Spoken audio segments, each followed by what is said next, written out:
I welcome you all to Shaping FMCG Supply Chains for the Future, which is a leadership conclave hosted by AP Moeller Maersk in partnership with ETRetail.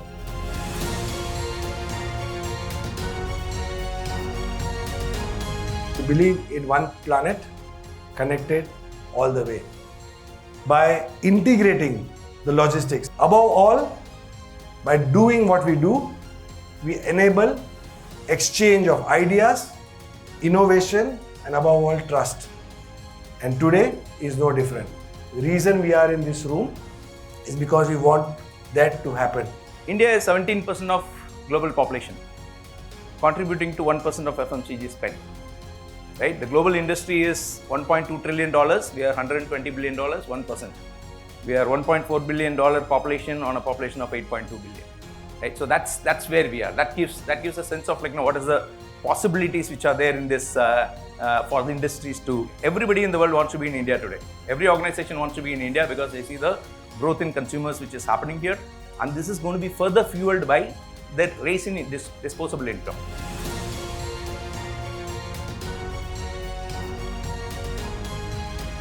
There is 70% of the Indian consumers are going to be under 35 years of age by the time we hit 2030, right? A large chunk of a very young population which is socially aware, environmentally conscious, and they are expecting the same thing to play out in the brands that they are purchasing, in the organizations which are supporting them. They want the same ethics and brand values to reflect, not just in terms of the product that they are buying, but in the story behind the product, and therefore the supply chain becomes as relevant.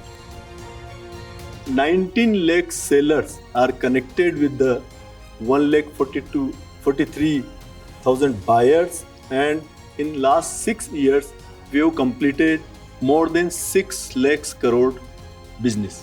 So you can see the trajectory growth where we are achieving, and through this National Public Procurement Portal, just to connect with the audience, that the logistics services which are being offered in this platform are international logistic services, domestic logistics, warehouse, and goods and transport services have also been added in this segment.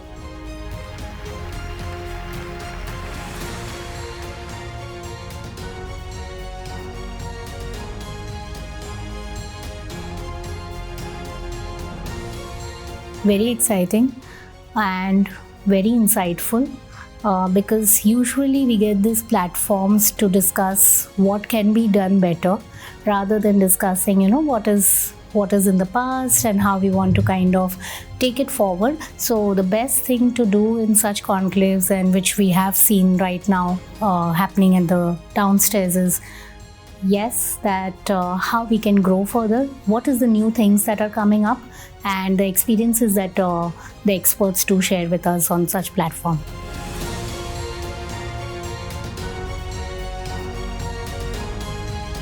In India specifically, if I have to talk in context, the cohort or our customers are already connected digitally.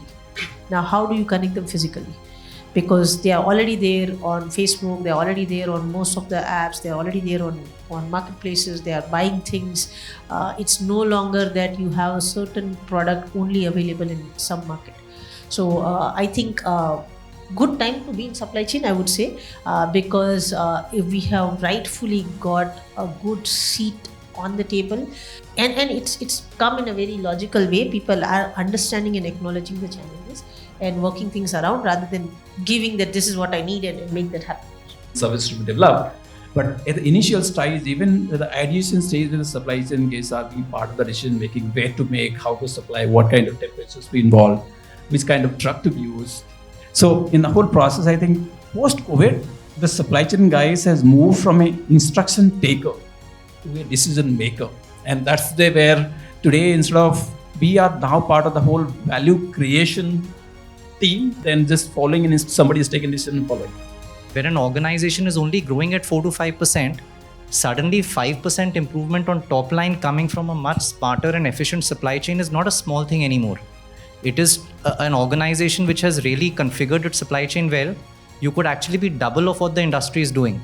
And that has opened everyone's eyes to say that, like you rightly said, having a seat at the table today is driven by that, both from a top line perspective and from an efficiency perspective. Given the kind of inflationary pressures we've had, the way freight costs had gone up significantly for sea freight, etc. These are big aspects. If you can actually tame that entire overall cost structure, there's a strong implication on the bottom line. And the moment a smart organization realizes that, the entire focus shifts to saying, coming back to the supply chain head and saying, I'll do whatever is needed, we'll support you, we're there for you, you just tell us what needs to be done. And I think that is the key change that has happened. The volatility of demand is so high that you can't predict. Making sure that availability is being there is the biggest challenge, and that is where I think the role of technology will play utmost important. And then finding out how it can help.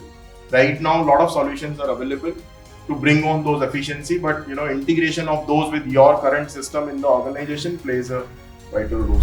Over a part of a journey, the understanding has been supply chain definitely holds a larger part of importance, just because it controls the manufacturing, it controls the quality, which is the prime aspect of any food industry. It controls your risk of recalls. So that's major part for the food industry, and that is where the supply chain is of a great importance to any startup or maybe any category or in the food industry. Earlier for us, it was always about raising up inventories, like what Nishit also mentioned earlier. The easiest quick fix to meeting demand is adding up inventory. While we are in the ice cream business, freshness, the product being 20-30% of the shelf life reaching the customer is very important. And I feel that without ignoring supply chain and sort of being at the forefront of technology, supply chain, and integrating that with your company, I think is the need of the hour to survive. It was just fantastic that everyone was really open and they shared the challenges that they encounter on an everyday basis, growing in a market that is just going gangbusters, and the expectation from the customer that changes every 5 minutes, and how we have to adapt to that to stay in business and deliver our products in pristine condition to our customers. And it's a very big challenge for everyone. And speaking to a couple of my colleagues over here, it was very similar challenges and issues in a lot of the different categories of different businesses. So it was a very good closed group discussion, I would say, because it was not like another conference where you have like lots of people and it just ends up becoming a networking event. What I found was very valid insights, and the kind of array of people that we saw, from startup to consulting to establish FMCG to setting up FMCG, CPG companies, from food to pharma to D2C to B2B. I think a fantastic meeting, pleasure being part of it, and I think there's a lot of good value that I am carrying out of the conversations that I've had with people. A lot of solutions being spoken rather than just being a summit where you only speak of problems and nobody's thinking how to solve them. It's been quite interesting. There are a lot of learnings which I'm taking back with, and it is good to have such a conclave where people from various backgrounds and various kind of companies have come together. So I have definitely found it quite enriching.